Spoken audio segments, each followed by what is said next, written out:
मजनू, अब तो हाथ छोड़ दे भाभी जी का, सब कुछ छोड़ के आ गई तेरे लिए। सारा इंतजाम हो गया? इंतजाम? अरे सब इंतजाम हो गया। हम कहाँ जा रहे हैं? अरे बता तो रहा हूँ भाभी जी, मतलब होने वाली भाभी जी, नौकरी की सारी बात हो गई है, घर का भी सारा बात हो गया है, बस तुम दोनों की शादी होना बाकी है, जल्दी कर लो। हाँ तो वो भी करवा लेते हैं ना। ओ मंगलम भगवान विष्णु मंगलम गरुड़ध्वजा।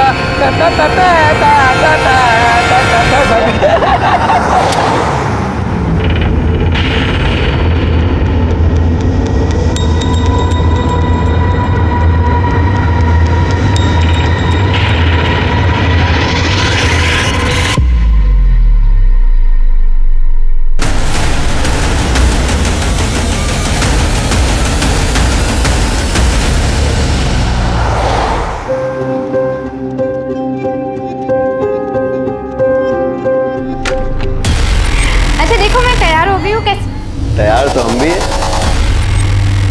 3-3 दूल्हे, अब शादी छोड़ो, चलो सुहाग रात मनाते हैं। दीपक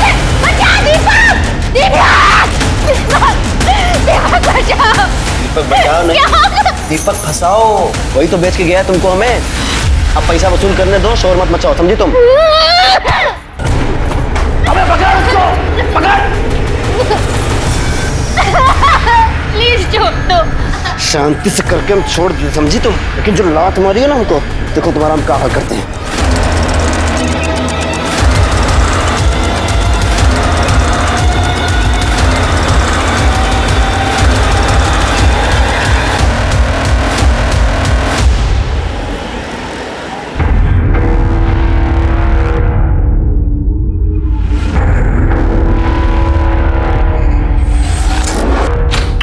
हाँ हाँ सब याद है। आ रहे हो ना? अरे हाँ बाबा, आ रहा हूँ मैं। हाँ बस निकल ही रहा हूँ।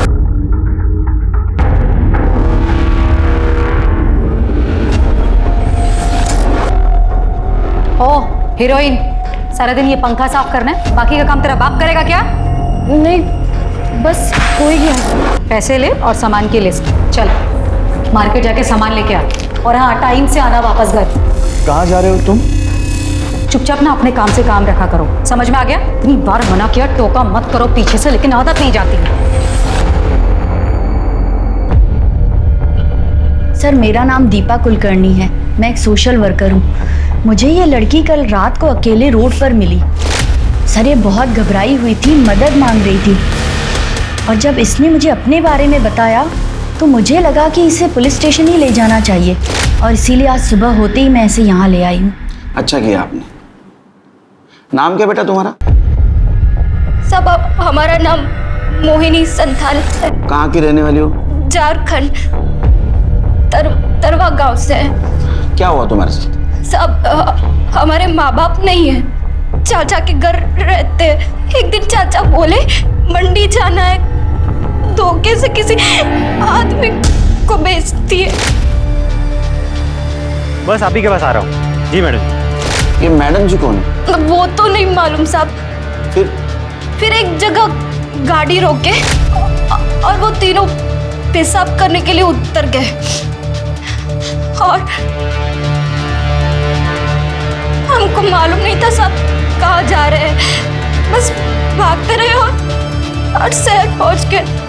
पर हमको बहुत डर था कि वो हमें पकड़ ना ले। रोड पे हम रोते रहे। फिर ये दीदी आई। तुम बिल्कुल फिक्र मत करो, तुम एकदम सेफ हो। शिरके, मोहिनी को एनजीओ भेजने की तैयारी करो। तृप्ति, इसके चाचा के डिटेल्स, गांव के डिटेल्स सब ले लेना।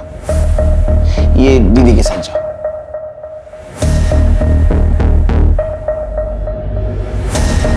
शिरके, मुझे लगता है गर्ल ट्रैफिकिंग का मामला है, लेकिन मैडम जी कौन हो सकती है?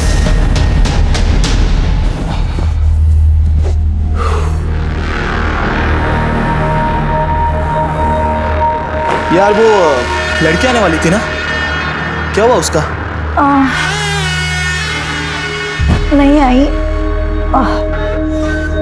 कुछ प्रॉब्लम है तो किसी और को ढूंढना पड़ेगा। क्यों? क्या हुआ उसका?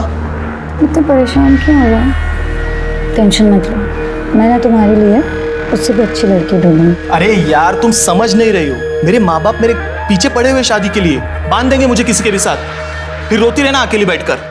तुम टेंशन क्यों ले रहे हो? मुझे तुमसे ज्यादा उस बात की फिक्र है, और वो लोग ढूंढे उससे पहले मैं ढूंढूंगी तुम्हारे लिए। जानते हो ना कितना प्यार करती हूँ, ऐसे खो दूंगी।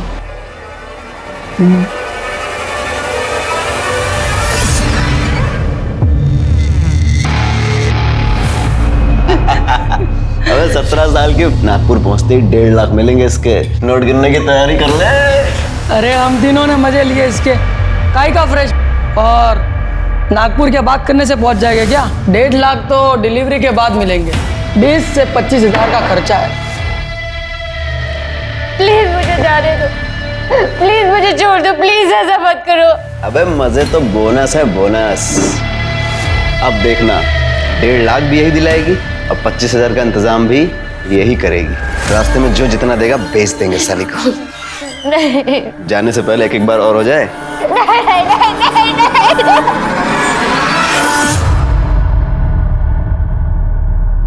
साहब 2 दिन हो गए, हमारी बेटी नमिता की कोई खबर नहीं।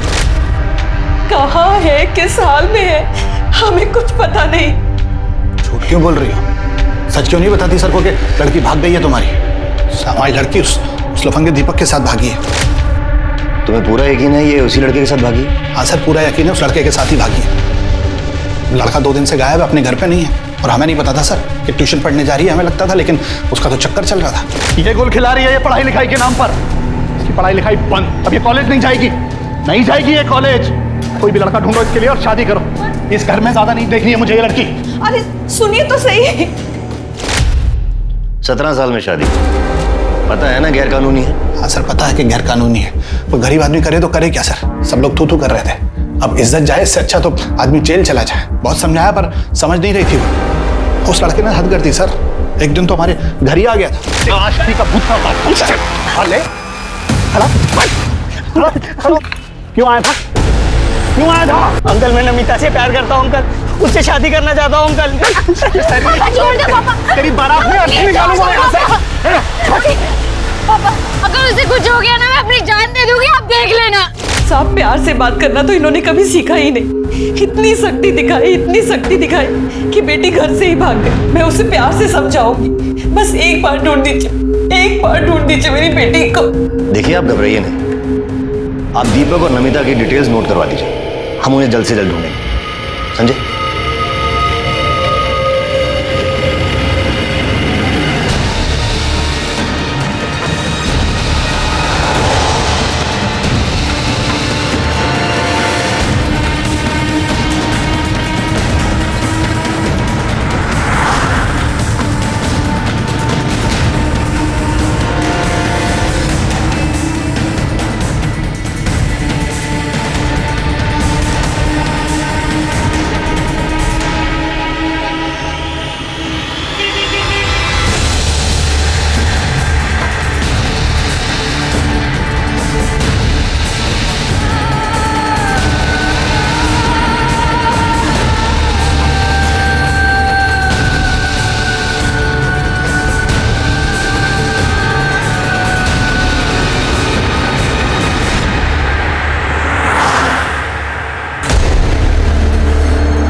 सर लड़की की बॉडी है, देखकर लगता है कि 16-17 साल की होगी। सर जिस तरह से बॉडी की हालत है देखकर लग रहा है कि मर्डर हुए 2-3 दिन हो चुके हैं। पीछे मटन शॉप है, यहाँ का कचरा यहाँ पे फेंका जाता है। सर हो सकता है कि जिसने मर्डर किया उसने जानबूझ के बॉडी को यहाँ पे डंप किया ताकि बॉडी से बदबू ना आए और किसी को मिल ना सके। आज सुबह कचरा फेंकने आया था, उसी ने बॉडी को देखा और हमें फ़ोन किया। सर लड़की के प्राइवेट पार्ट पर ड्राई ब्लड मिला है। सेक्सुअल असॉल्ट या रेप जैसा मामला हो सकता है, पर बॉडी पूरी तरह से सड़ चुकी है, इसलिए ऐसा कुछ कहा नहीं जा सकता। पर सर बाकी बॉडी में चाकू से वार किया गया हो या फिर घाव, ऐसा कोई निशान दिख नहीं रहा है। सर एक मिनट सर, ये देखिए लड़की का चेहरा थोड़ा विजिबल है और कुछ दिन पहले शास्त्री नगर पुलिस स्टेशन में इसी डिस्क्रिप्शन की एक लड़की की मिसिंग कंप्लेंट आई थी। ये फोटो, माला कोंडे नाम है इसका। कंप्लेंट किसने की थी? सर इसके हस्बैंड ने, श्याम कोंडे ने। उसको आइडेंटिफिकेशन के लिए बोला और कुछ आसपास चेक किया, एविडेंस कुछ मिला? आसपास कोई एविडेंस वगैरह नहीं मिला। इससे बात हो गई? हाँ सर, इससे मेरी बात हो गई है। ठीक है, बॉडी को पोस्टमार्टम के लिए भेज दो।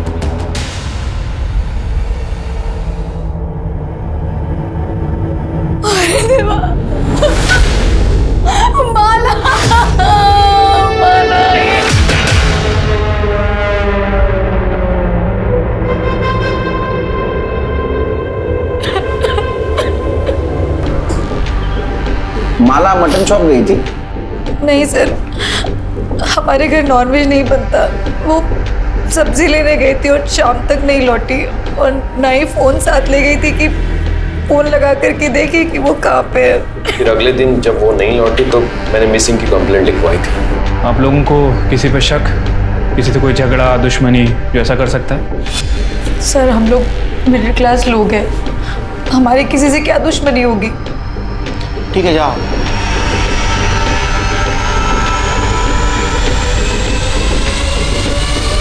पूरा नाटक है सिर के, हाँ ड्रामेबाज है एकदम। देखो ना, किसी ने नहीं पूछा बॉडी कब मिलेगी। कुछ झोल लग रहा है। एक काम करो, माला की डिटेल्स निकालो और एक कोंडे फैमिली की भी डिटेल्स निकालो।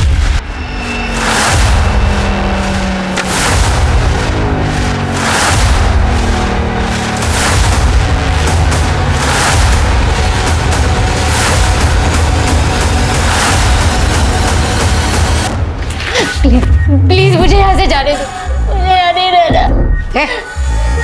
नौटंकी बंद कर अपनी, समझी? पकड़िए कपड़े, नहा धो के तैयार हो जाए। बोला ना एक बार, रोना बंद कर और नहा धोकर तैयार हो जा और आराम कर। अगर भागने की कोशिश की ना तो यहाँ से तो काट के फेंक दूंगी तुझे, समझी?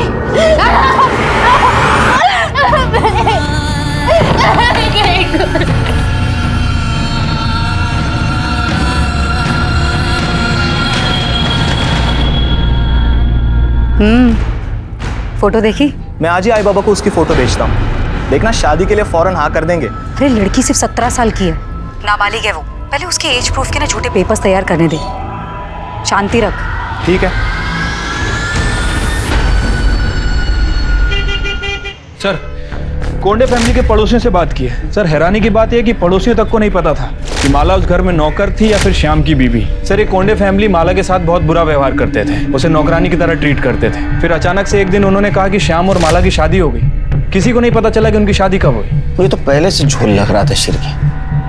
ये कोंडे फैमिली की डिटेल्स निकाली? हाँ सर, ये श्याम को जुए की लत, काम वाम कुछ करता नहीं था। रमाकांत के पास भी कोई काम नहीं है और ये वैशाली घर चलाने के लिए नर्स और हाउस होल्ड हेल्प का काम करती है। दूसरों के घर में नौकर प्रोवाइड करवाया करती थी। चिरके मुझे वैशाली के काम में भी झोल लग रहा है। पता करो, ये नर्स और नौकर प्रोवाइड करने के नाम पे कुछ काले धंधे तो नहीं करती थी? सर हमने पता किया, माला का बर्थ सर्टिफिकेट निकली है। तुम एक काम करो, उड़े ऑफिस से माला के फिंगरप्रिंट और फोटो के बेसिस पे उसके आधार कार्ड के डिटेल्स निकलवाओ। हो सकता है असली डिटेल्स मिले। सर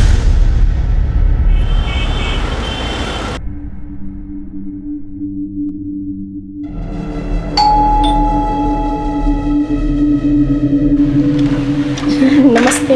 नमस्ते आंटी। आंटी नमिता दीदी कहाँ है? बेटा वो घर पर नहीं है, अपने मामा के घर गई है। कुछ काम था क्या? हाँ आंटी, मैं क्लास में फर्स्ट रैंक लाई हूँ ना, तो मुझे उनको थैंक यू बोलना था।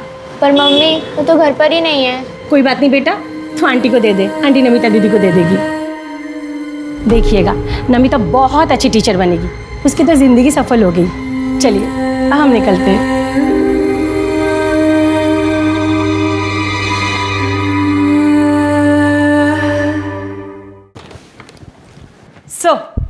सर ये माला का ओरिजिनल आधार कार्ड, जिसमें माला का नाम माला कोंडे नहीं, माला सुरवे है, और इसमें एड्रेस भंडारी के पास अंबाड़ी गांव का है। एक काम करो तृप्ति, ये माला के गांव जाओ, सूर्य फैमिली के सारे डिटेल्स निकालो, पता करो ये माला की शादी हुई थी भी या नहीं।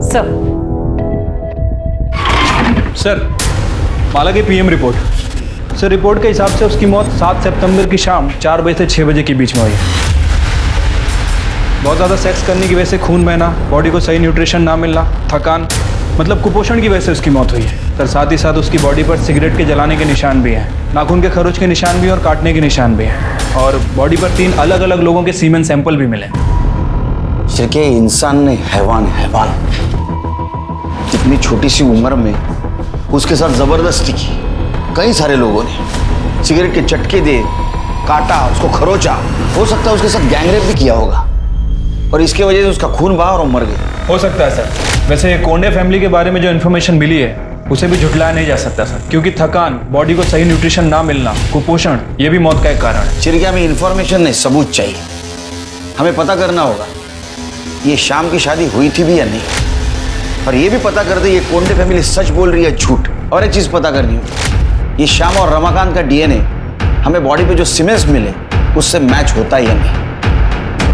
अरे देवा, देख, बोला था ना मैंने, ये माला ना सिर्फ शक्ल से भोली दिखती है लेकिन है नहीं। साहब, मुझे पक्का मालूम था ये माला ना बाहर जाके 10 जगह मुंह मारती है। अरे ये उसका पति है। अरे जब भी छूने जाता ना उसको तो काटने दौड़ती थी वो। बहुत लेता था ना उसकी साइड, बोलती रह गई मैं तुझे। अरे धोखा दे रही थी वो तुझे। सर, मैं उससे बहुत प्यार करता था। वो जब खो गई थी तब पूरे मार्केट में उसे ढूंढने गया था। पुलिस स्टेशन में रिपोर्ट लिखवाई थी मैंने। तुम्हारी शादी हो गई थी ना, तो रजिस्ट्रेशन भी हुआ होगा, मैरिज सर्टिफिकेट है? साहब, शादी 2 महीने पहले हुई थी। अब सर्टिफिकेट ये रजिस्टर करवाते तब तक तो माला ही चली गई। अच्छा, शादी की फोटो दिखा दीजिए। हाँ, सब शादी तो इतनी धूमधाम से हो ही नहीं थी, बस घर वालों के सामने ही घर में हो गई थी। और उसके बाद फोटो भी खींचा था तो फोन से ही खींचा था, और इसके हाथ से फिर गलती से फोन पानी में गिर गया, चालू नहीं हो रहा था, फिर फोन फेंक दिया।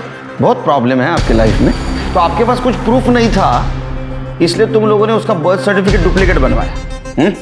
हालांकि उसके आधार कार्ड के ऊपर उसके घर का एड्रेस भंडारा का था। क्या आधार कार्ड? उसके पास आधार कार्ड भी था, लेकिन हम लोगों को तो खाली बर्थ सर्टिफिकेट मालूम है, और वो तो अनाथ है ये पता था। पर वो अनाथ भी हो गई? कहाँ मिली आपको? वो ऑफिस आई थी मेरे।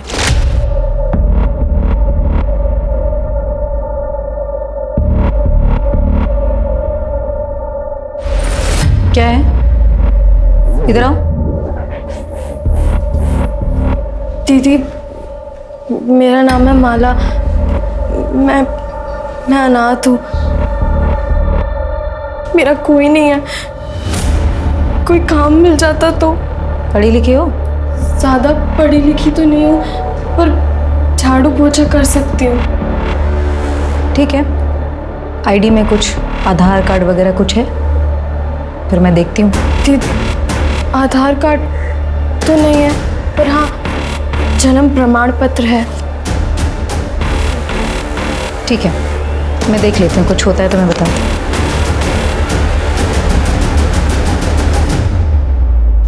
सर, माला की कहानी सुनकर मुझे उस पर तरस आ गया था। दिखने में भी ठीक ठाक थी वो, इसलिए मैंने वैनी से कहा कि आप ही पूछ लीजिए उसे कि अगर वो शादी करना चाहती है मुझसे। साहब, उसने भी मना नहीं किया, हाँ बोल दिया, तो मैंने शादी करवा दी। सच बोल रही है? हाँ, ये सच बोल रहे हैं? हाँ, ऐसे ही हुआ था। सिरके, ये शाम की डीएनए टेस्ट करवा, और रमाकांत का भी। मेरा क्यों? मैंने क्या किया? किसी ने कुछ किया?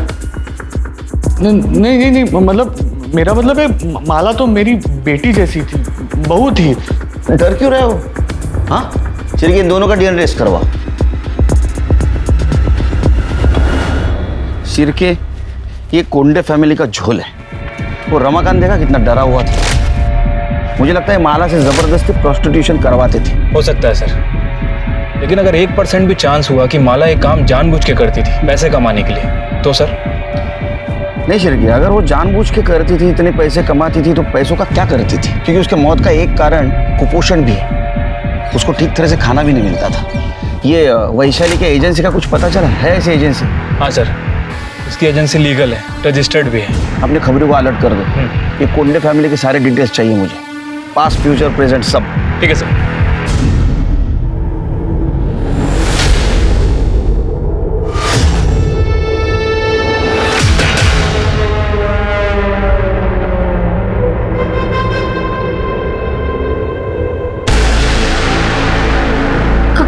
कौन हो तुम? प्लीज मुझे हाथ में लगा, प्लीज।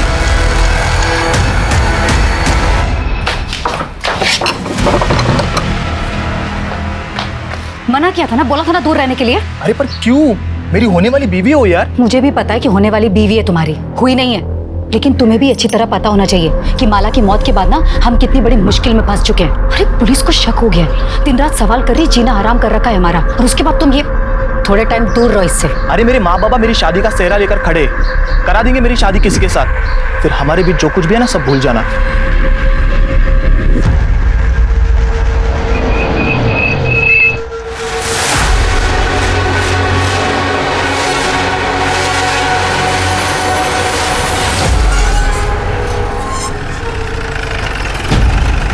अच्छा सुनो, मैं राम बाबू के यहाँ पे आता हूँ, हैं? ठीक है? आप माला सुरवे के माता पिता सविता सुरवे और हीरानंद सुरवे हैं? नहीं, हम लोग राउत हैं। सुरवे तो वो थे जिनसे 4 महीने पहले हमने घर खरीदा था। तो वो लोग अब कहाँ हैं? पता नहीं। मैडम, सुरवे लोग तो ये गांव छोड़ के कब के चले गए? आप कौन? मैडम, मैं सुशीला, उनकी पड़ोसन। वो लोग बहुत कमीने थे, अपने बेटे मकरंद की शादी में खर्चा करने के लिए बेचारी माला को बेच दिया, और जब बिरादर में थूथू होने लगी तो ये घर बेचा और भाग गए। इसे पहचानती हो? हाँ, यही तो है माला। इसे कैसे नहीं पहचानूंगी? बचपन से देखा है मैंने इसको। तो सुरवे फैमिली कहाँ पे है? उनके बारे में कुछ जानती हो? माँ बाप का तो पता नहीं, पर सुना है मकरंद विट्ठल नगर में अपने ससुराल में घर जवाई बन के बैठा है। सर, घर बेचकर जाने के बाद माला के माता पिता को किसी ने गांव में नहीं देखा। मकरंद का भी यही कहना है कि वो अपने आखिरी दिनों में हरिद्वार चले गए। हरिद्वार पुण्य कमाने ने पाप धोने गए होंगे। सर, मकरंद का कहना है कि उसकी शादी के बाद से ही वो चले गए, और उसके बाद उसके साथ भी उसकी कोई बातचीत नहीं। सर, माला की बॉडी पे जो 3 लोगों के सीमेन मिले थे, उसकी डीएनए रिपोर्ट आ गई सर। उनमें से एक का डीएनए श्याम के डीएनए से मैच करता है।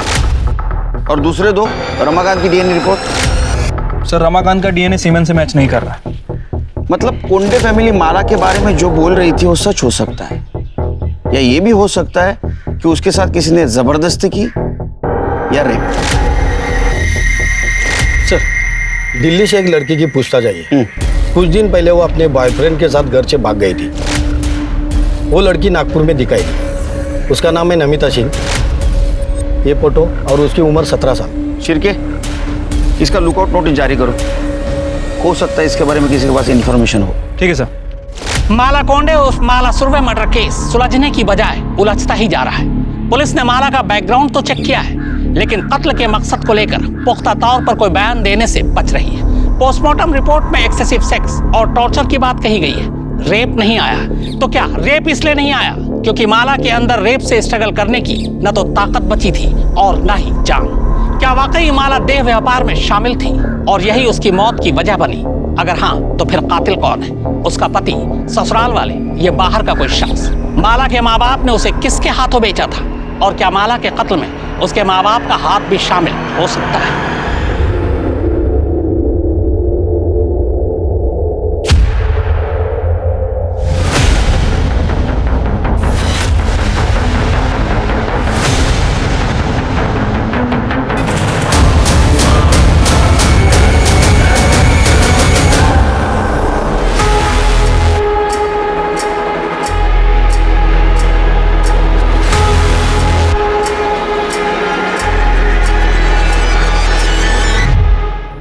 तू चाकू देख के डर के भागा और टेम्पो से टकराया ना? हाँ साहब। उसका चेहरा देखा? किसके हाथ में चाकू था? चेहरा नहीं दिख रहा साहब, वो टोपी पहना था। तेरे जेब में हमें कार्ड मिला, विजिटिंग कार्ड, वैशाली कोंडे। तू कैसे जानता है उसको? ये सच बोल, तेरी हालत देख। मैडम के पास कमीशन के लिए काम करता था साहब। एजेंट था ना। किस चीज का एजेंट था तू? साहब वो मेड और नर्स के लिए लड़की ला कर देता था मैडम जी को। चिर के सुना क्या मैडम जी? तो ये वैशाली मैडम जी है और तू उसको नर्स और मेड के नाम पे जो लड़कियां ला के देता था नाबालिग, हाँ, वो दूसरे धंधे के लिए ना? नहीं साहब, मैं ऐसा कुछ नहीं करता साहब। चिर के ये सब निकालो, इसकी पट्टी विट्टी निकालो, दूसरा हाथ तोड़ो और लेके चलो इसको। अरे नहीं, बोलता हूँ साहब, बोलता हूँ। मैं मैडम जी को धंधे के लिए लड़की सप्लाई करता था साहब। पिछले 2 साल से मैं कर रहा है साहब। ये मोहिनी संथाल को भी तू ही लेके जा रहा था ना मैडम जी को बेचने के लिए? साहब लेके जाने वाला था साहब, लेकिन वो नागपुर आने से पहले गाड़ी से उतर के भाग गई। और माला? साहब माला को भी बेचने के लिए लाया था, लेकिन वो मोहिनी से बहुत पहले आई थी साहब। लेकिन शाम का उसके ऊपर दिल आ गया, तो फिर मैडम जी ने घर काम करने के लिए और शाम को खुश करने के लिए रख ली साहब। तो सबको पता है कि शाम के साथ उसका लगन करवा दिया करके। माला को टॉर्चर भी बहुत करता था, और तो और वो विकास भी साहब बहुत बार जबरदस्ती किया साहब माला के साथ। ये विकास कौन? मैडम जी का पड़ोसी है। मैडम जी का लफड़ा चालू है साहब उसके साथ। ये शाम को कोई और काम धंधा नहीं है क्या? शाम नहीं है मैडम जी, आज विकास है, विकास।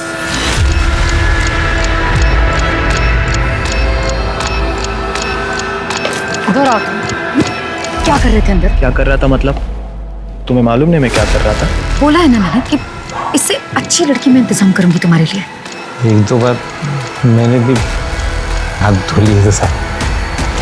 चुप, उसे रेप कहते, रेप। मालो किसने मारा? सब किसी ने नहीं मारा। वो तो उम्र में भी कम थी और कमजोर भी थी साहब।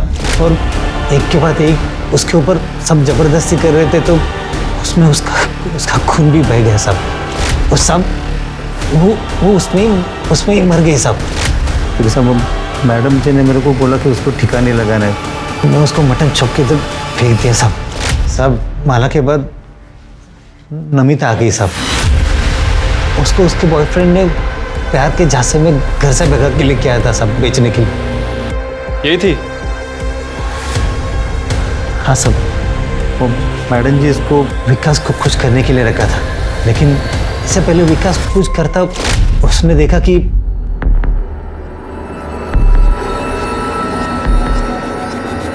तू अंदर क्या कर रहा था? तेरी हिम्मत कैसे हुई मेरे होने वाली बीवी को हाथ लगाने की? होने वाली बीवी है ना, हुई तो नहीं है ना। चल। साले हर बार तेरी मन मर्जी नहीं चलेगी, समझा? दोबारा अगर तूने उसे हाथ लगाया ना तो लगाऊंगा। क्या करेगा बे तू? ये घर मेरा है और इस घर की हर चीज मेरी है, समझा? जो करना कर। साले तुझे बहुत चर्बी आई, हाँ? जान से मार दूंगा। चल। विकास! श्याम! छोड़ो, तुम लोग ये क्या कर रहे हो? अरे छोड़ दो दूसरे को। विकास छोड़ो। श्याम! विकास बस। विकास! छोड़ो विकास! विकास! कहाँ भाग रहे हो? रुक! अरे क्या मुंह देख रहे हो? उसको पकड़ो, मर जाएंगे वरना हम लोग।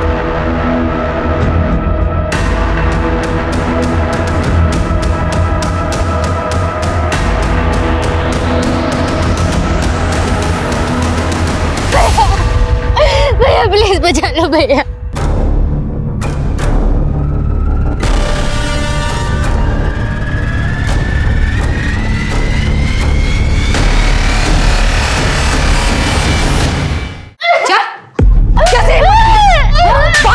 कैसे की तूने? वैशाली क्या कर रही हो तुम? जान से मार डालोगे क्या इसे? इसे अगर कुछ हो गया तो मैं शादी किससे करूंगा? इससे तू नहीं, मैं शादी करूंगा। बस! दामोदर, चल निकाल सिक्का। आज ही फैसला करूंगी इसकी शादी का। अगर हेड आया तो श्याम की, और अगर टेल आया तो विकास की। ये ऐसे कैसे बोल रही हो तुम? मुंह खोला ना दोबारा तो उठा के सीधा श्याम को दे दूंगी। दामोदर,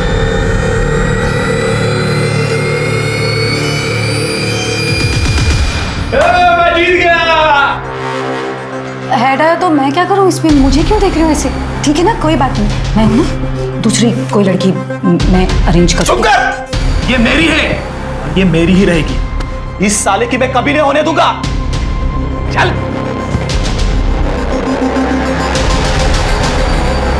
तुम लड़कियों को समझते क्या हो? हाँ, चिरके जल्दी चलो, इससे पहले कि विकास नमिता को नुकसान पहुंचाए हम वहां पहुंचेंगे। सर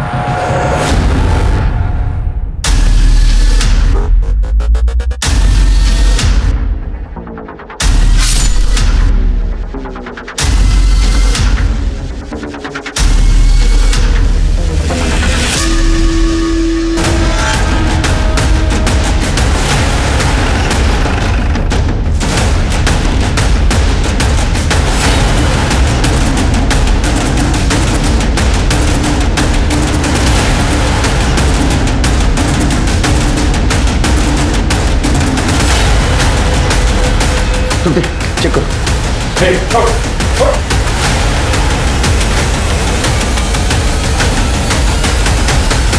सर मर चुकी है। किसने मारा? हाँ, मेरी मारा सर, मेरी पता sir. Please please sir, please. किसने मारा इसको? तेरे हाथ में चाकू था, हाँ? इन सबके नौटंकी में ये शाम को मिली थी, इसलिए तूने मारा है उसको? सर नहीं सर, मेरे हाथ में चाकू था सर, मैं मारने आया था सर इसको, लेकिन पहले से मरी पड़ी थी सर। मैं सच कह रहा हूँ सर। तूने मारा उसको?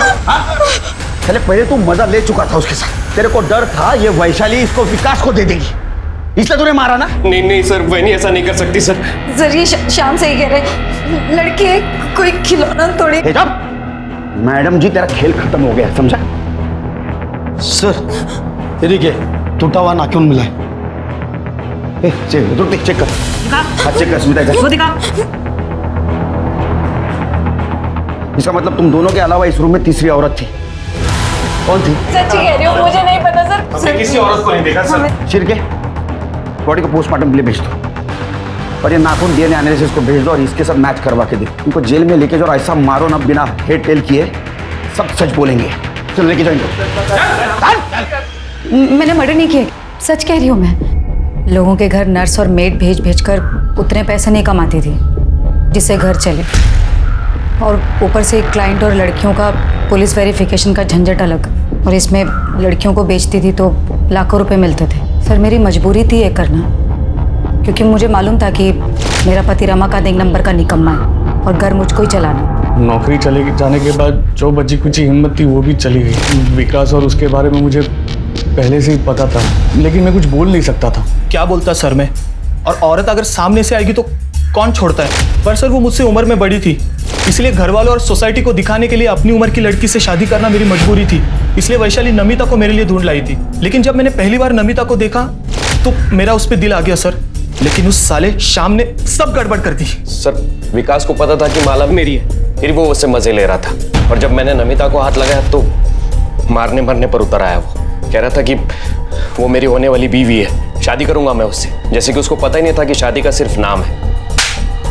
वो शरीफ बनने की कोशिश करता रहे थे, हमको सब पता है। उन जानवरों में से तू भी एक था ना? नहीं सर, सच में मैंने कुछ नहीं किया। मैं कसम खाकर कह रहा हूँ, मैंने कुछ नहीं किया। वैशाली तो जिन लड़कियों को लेकर आती थी उन लड़कियों पर मुझे तरस आता था। शुरू में थोड़ा बुरा लगता था, लेकिन इतना पैसा कमाने लग गई कि हर लड़की देखकर मुझे वो खरीदने और बेचने का सामान ही नजर आती थी। नमिता को किसने बेचा? उसके बॉयफ्रेंड दीपक ने? मुझे नहीं मालूम किसने बेचा, लेकिन इतना मालूम है कि नागपुर से 50 किलोमीटर पहले दामोदर ने उसको दिल्ली के किन्हीं 3 लोगों से खरीदा था मेरे लिए।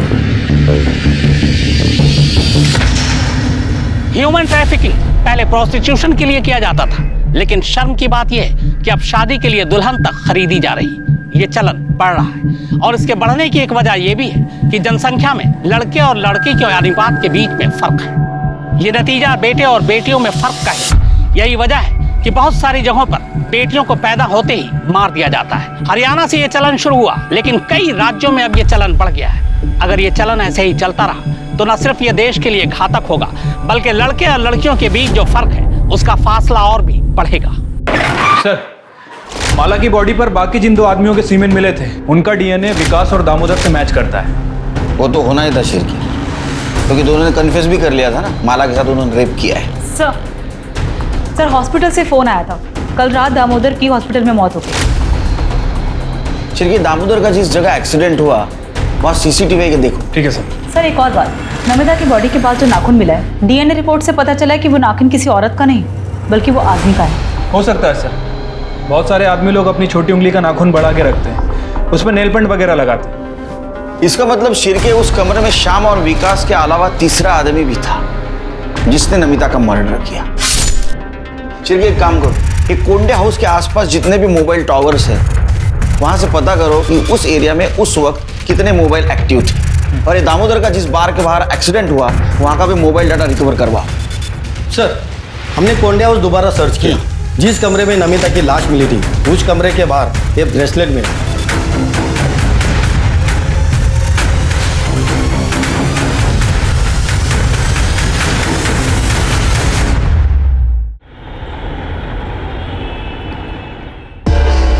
सर मैं सच बोल रहा हूँ, मेरा ब्रेसलेट खो गया था। तू रहता कहाँ है? मैं दिल्ली रहता हूँ सर।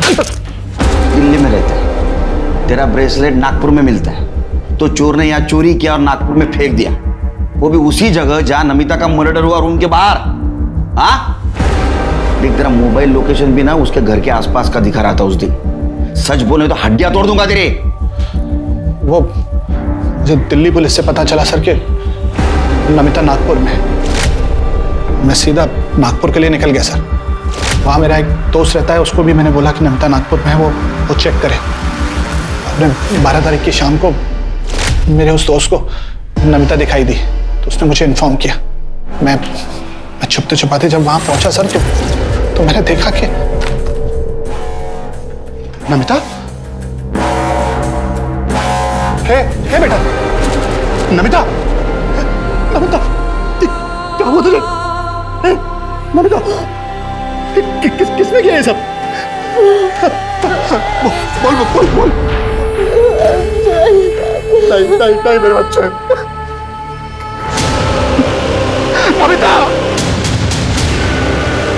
नमिता को उस हालत पे छोड़ के जाना नहीं चाहता था सर, लेकिन मैं बाहर ये देखने के लिए भागा था कि वो आदमी कौन।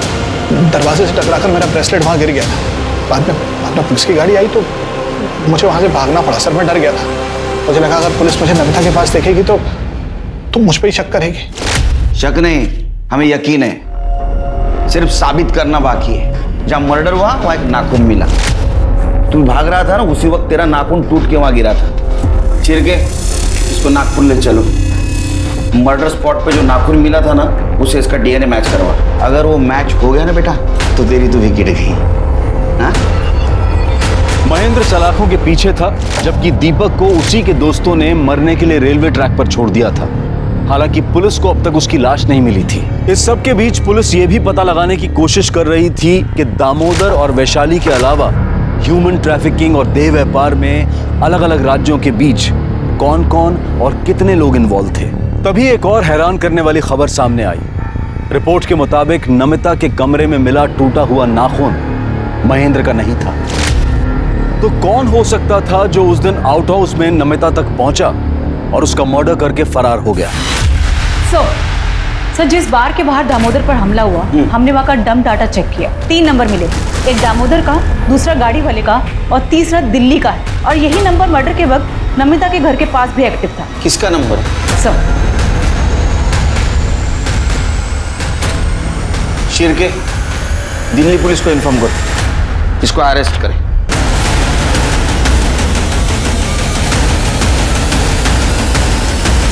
नमिता को बेच के तेरा मन नहीं भरा तो उसको मारने पहुंचा और मार भी दिया। नहीं साहब, ये जो नाखून टूटा है ना, ये मर्डर स्पॉट पे मिला है हमको, समझा? सच बोल। साहब नमिता को हम नहीं बेचे साहब, हम तो उसको बहुत प्यार करते थे। अरे जिंदगी थी वो हमारी, लेकिन हमसे एक गलती हुई साहब कि वो मुकेश जैसे दोस्त पे हम विश्वास कर लिया और उससे मदद मांगे साहब। जिस दिन हमारी शादी थी साहब, वो हमको नशीली चाय पिला के, जाओ दूल्हे राजा को पटरी पर फेंक के आओ, इसके बाद दुल्हन के साथ सुहागरात मनाते हैं। हमको मार के वो अधमरा करके पटरी पे मरने के लिए भेज दिया साहब। वो तो आखिरी वक्त पे एक आदमी ने हमको बचा लिया, और जब हम वापस नमिता को ढूंढने के लिए उस जगह पे पहुंचे तो नमिता कहाँ है? बोल, कहाँ बेचा? बोल। मुझे एड्रेस नहीं पता, लेकिन मैडम को जिस आदमी को बेचा है तो उसको मैं जानता हूँ। जब हम नागपुर पहुंचे और दामोदर को फोन किया तो पहले वो हमारा फोन नहीं उठाया, लेकिन बाद में वो हमारा फोन उठाया साहब और हम उसको झांसा दिए कि हमें लड़की चाहिए। वो बोला लड़की है, फलाना बार में पहुंच जाओ। हम साहब वहाँ पहुँच गए, लेकिन वहाँ देखा तो बहुत सारे लोग थे साहब, लेकिन हमको मुकेश उसका हुलिया बताया था। हम उसको पहचान गए और जैसे हम चाकू निकाल के उसके गर्दन पे रखे और नमिता के बारे में पूछे, सब वो कुछ बिना बोले ही भागने लग गया वहाँ से और जाके एक गाड़ी से टकरा गया साहब। हम फिर गए उसके पास और चाकू दिखा के फिर नमिता के बारे में पूछे। वो बताया साहब कि नमिता कहाँ है, किस कमरे में, और उस कमरे की चाबी उसके जेब में थी। हम उस जेब से उसकी चाबी निकाल ली और उसका फ़ोन भी निकाल लिए और रास्ते में जाके उसका फ़ोन तोड़ के फेंक दिए साहब, ताकि वो हमारे बारे में किसी को इन्फॉर्म ना कर सके। और हम जैसे ही नमिता के पास पहुंचे,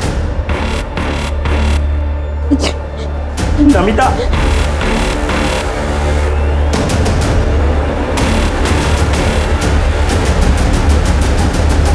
तुम क्या लेने आए हो अब यहाँ?